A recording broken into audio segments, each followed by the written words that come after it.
How to double up on rope drop and beat the crowds twice in the same morning. This is Go Inform Podcast, episode 79.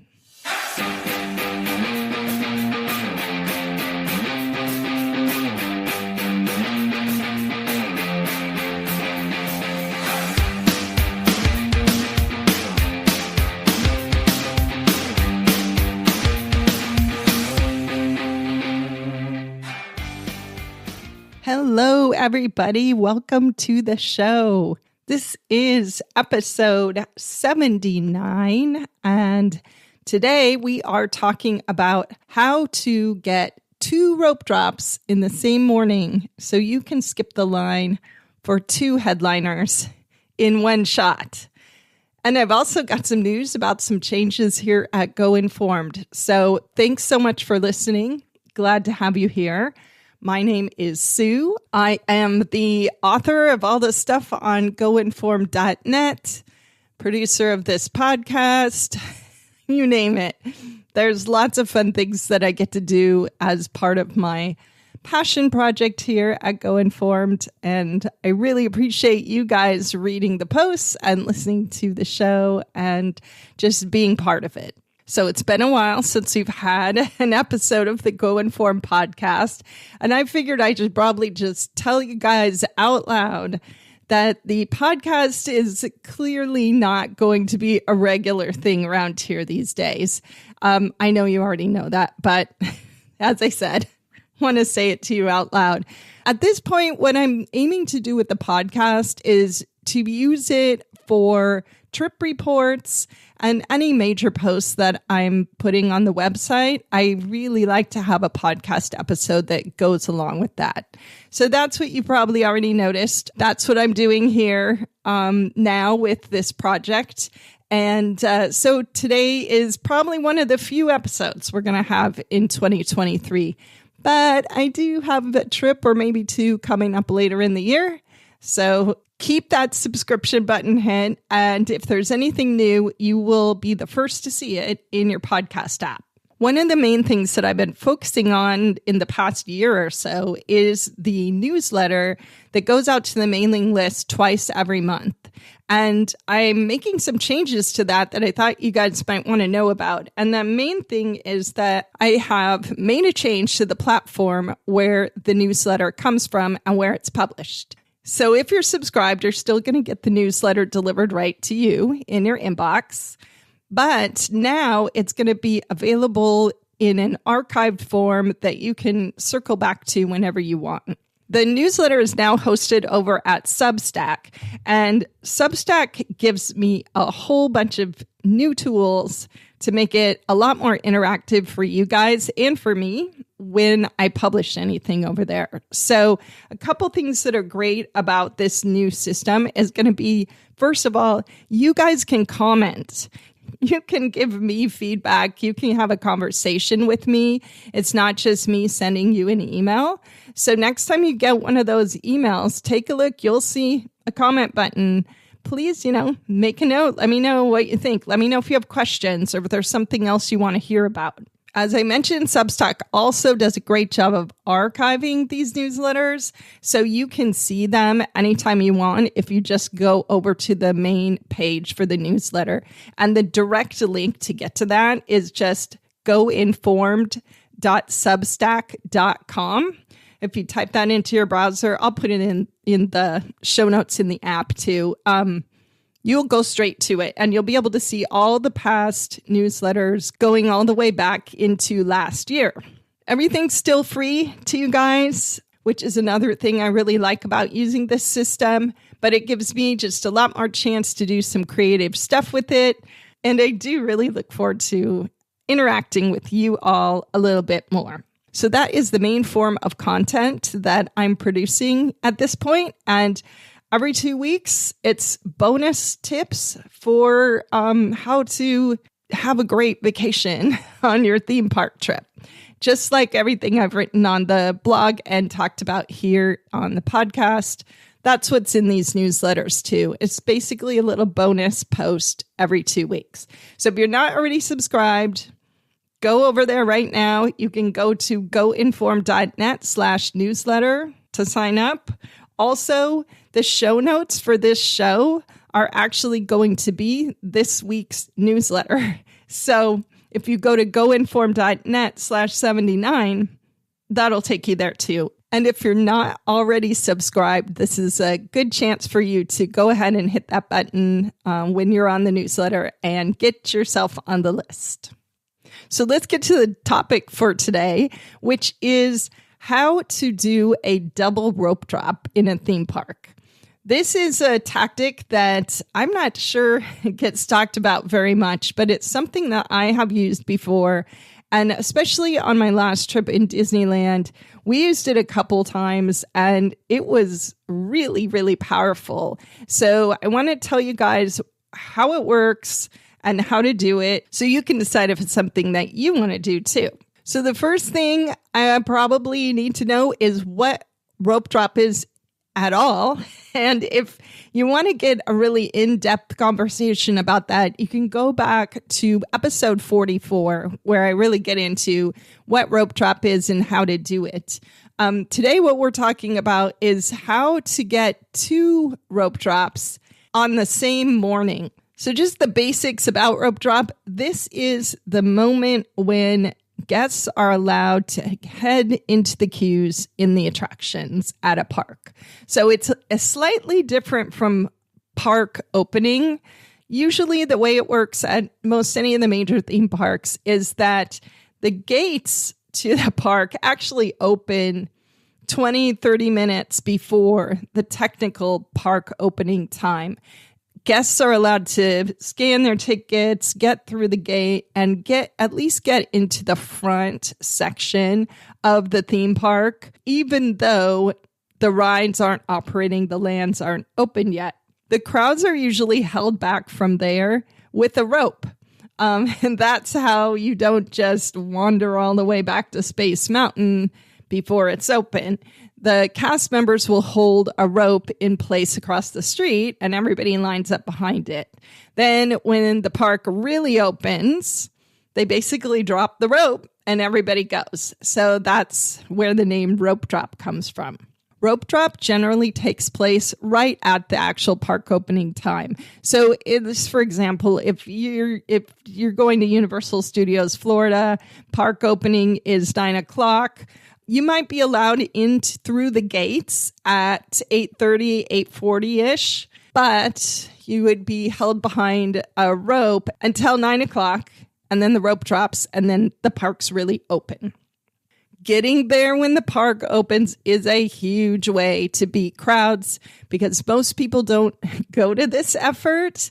And also because every single ride has a 0-minute wait time at park opening. So it's only the people who go to that ride right now who are going to be in line. And if you're one of the first ones, you can basically walk on to any ride, even the most popular, if you show up for rope drop. So it's great. I try to do this every time. I try to be first in the park in the mornings because I don't like waiting in line.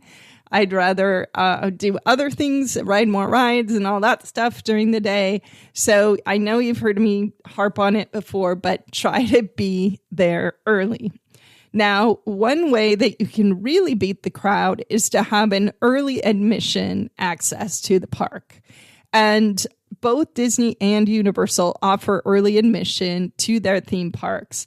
It's pretty much for guests staying in their on-site hotels. There's a few exceptions, especially with Universal, but more or less it's on-site hotel guests.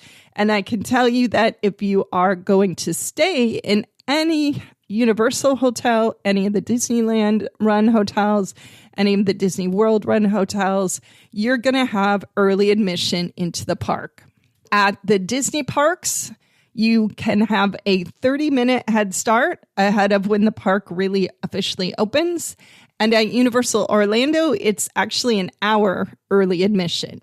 That means you get to be in a special line to get through the gates ahead of everybody else. And I mean, this is really powerful at Universal Orlando because you're getting in an hour before the rest of the guests. So you can really see and do a lot during that time. But even at Disney with those extra 30 minutes, you wouldn't believe how low the crowds are during that time. It is a huge, huge perk and a big reason why I always suggest that you at least consider staying on site at one of these theme parks. Early admission can save you that extra 30 or 60 minutes. That can save you hours of waiting in line during the day because of how much you can get done in those first, that first half hour. So it's already a great thing. But there's also an added benefit to having early admission. And this is that you get to do rope drop twice.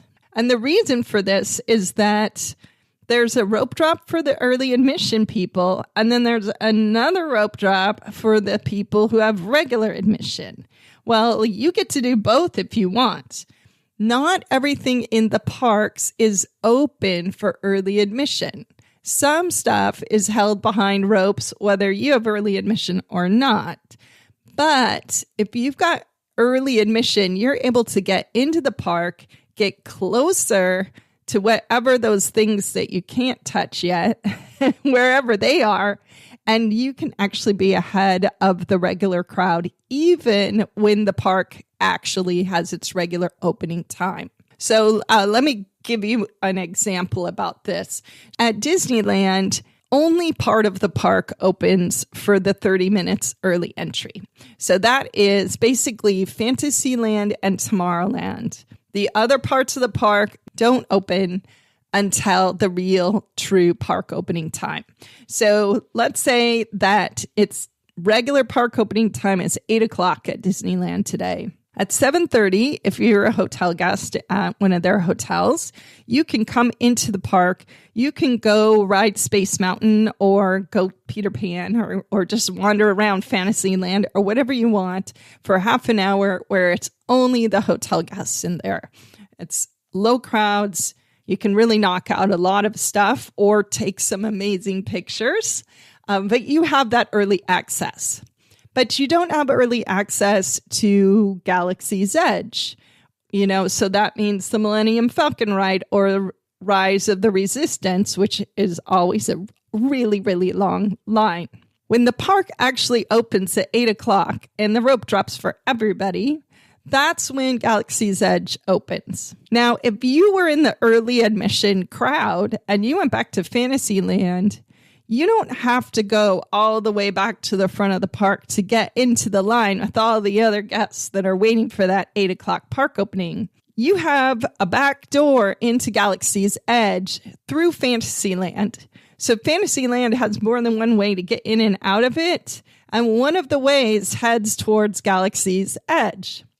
So if you have early admission, you can go to Fantasyland for 15, 20 minutes, do whatever you want. You can guaranteed you can ride at least one ride in that amount of time.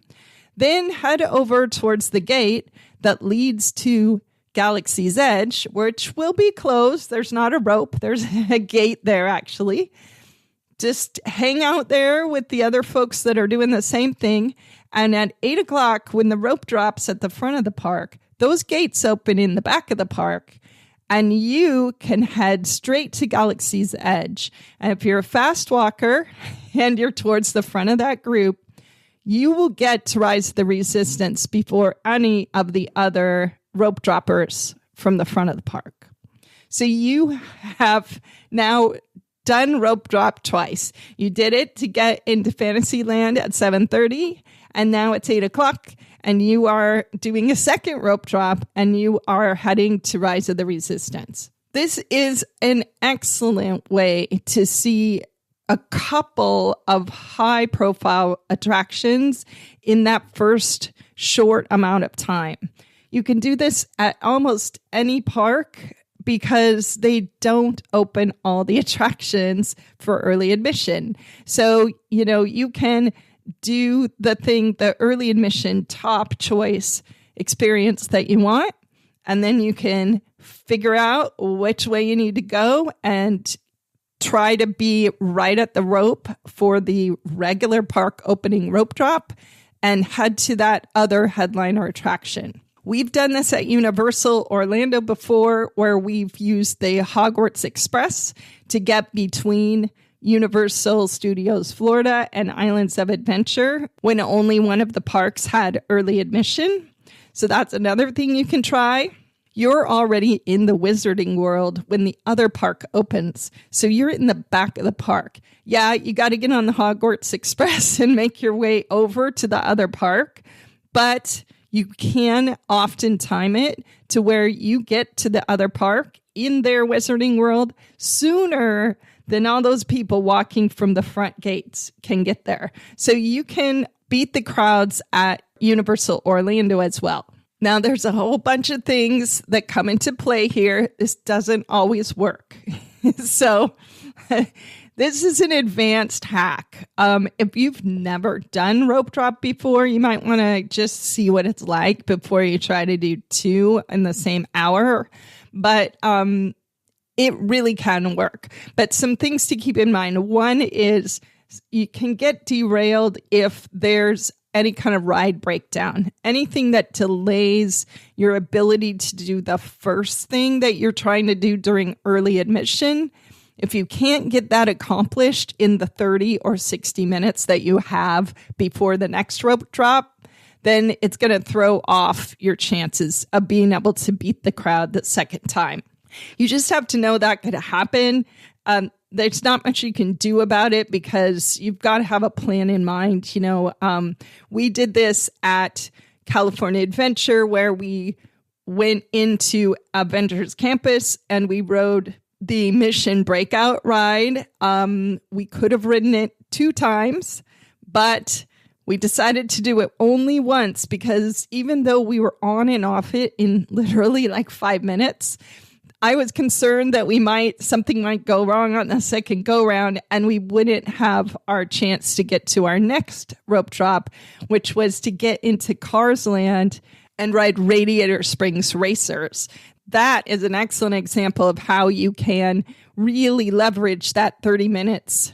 Cars Land is not open for early admission at California Adventure, but Avengers Campus is. So you can do Web Slingers or Guardians of the Galaxy Mission Breakout first thing during the early admission, then literally just walk down the street. They have a rope up almost across from the entrance to Radiator Springs Racers. Hardly anybody knows this too. Just wait there and they'll drop that rope at the same time they drop the rope way down the street for the rest of the people. And you can basically just sashay right into the front of the line for Radiator Springs Racers.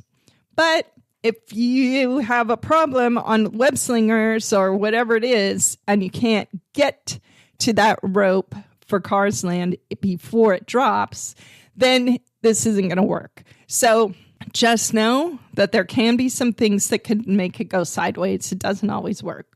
Some parks are better for this double rope drop. If it's a huge park like Animal Kingdom, I'm not sure if it would work very well. But then there are some parks that are really good for it, especially the smaller ones like the Disneyland parks. The other thing I would say is this is a good tactic, and it especially does work when you've got attractions like Web Slingers and Radiator Springs Racers, and you're trying to decide which one to rope drop. You can do both here. But Avengers Campus was amazing with no one in it. And we could have easily just stayed over there for another half hour with it being virtually empty, even after the park had opened, and taken pictures and seen the characters and stuff, and skipped the whole stress of going to try to get on the Radiator Springs Racers ride. So read the room, know what your group wants to do. If you're with a bunch of people, maybe some of you try this and some of you are a little more relaxed about touring. It's one of those things that it's a great tool to have in your toolbox if you want to really go for it. The whole point of telling you all this stuff, you guys, is just to get you thinking about ways to work around these crowds. Summer's coming. It's going to get busy in these parks. It's also going to get really hot if you're going to Orlando. Starting early and making the most of those first couple hours in the morning is really, really going to benefit you. And this is just one more kind of crazy tactic to try to save a bunch of time standing in line. Show notes for this, which is basically kind of a written version, step by step, of how this works, as well as a few pictures, are over at goinform.net/79. And that's, as I said before, that is actually on Substack. So you can leave a comment. Let me know what you think. If you have a specific park and a specific idea of how this might work for you, or you're just wondering if it would work for you, leave a comment over there on the show notes and just tell me where you're thinking about going and what you want to do. And I will reply back and try to come up with some kind of a plan for you. So I'm interested to hear where you'd like to use this, or if you've used it before. Leave a comment and let me know that too. Thank you, you guys, for being my loyal listeners. I really appreciate you subscribing to the podcast and the newsletter. I look forward to seeing you in print a little bit more and seeing you here again, hopefully before the end of the year. And I hope you guys have a fantastic vacation.